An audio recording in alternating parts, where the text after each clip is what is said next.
This episode is brought to you by AJ+. Elections for the 37th World Zionist Congress are now underway. This governing body is historically important to Israel because it functioned as a Jewish government long before there was an actual state of Israel.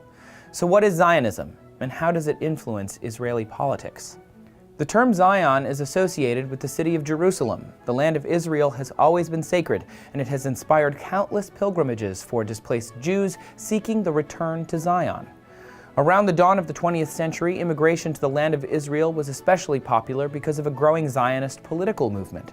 This modern Zionism, created by Theodor Herzl, centered around the belief that all Jews belong to a single nation, and that they should establish a sovereign state to return to. Herzl published a pamphlet on the subject, known in English as The Jewish State, and then organized the first World Zionist Congress in 1897 to discuss homeland options.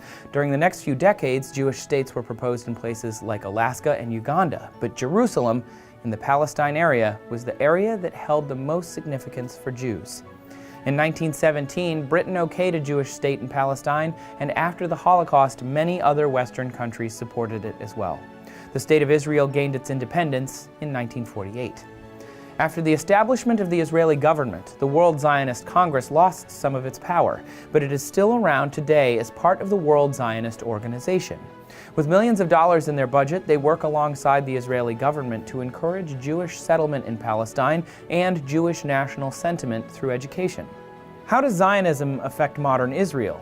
Well, since the early 1900s, many different forms of cultural Zionism have permeated the country. According to a study by the Israel Democracy Institute, almost half of Jews reportedly view themselves as affiliated with religious Zionism, which is the idea that original Jewish traditions should be preserved, and Jews should have a sovereign state in the Holy Land. However, many Palestinians call this area home too, and they resent the influx of Jewish immigrants there. So although Zionism has given a homeland and safe haven to a long-oppressed community, it has also flared territorial tempers in the Middle East and contributed to the current Israeli-Palestinian conflict. For a more in-depth look into settlements in the West Bank and how that's affecting politics in the region, check out this video from AJ+.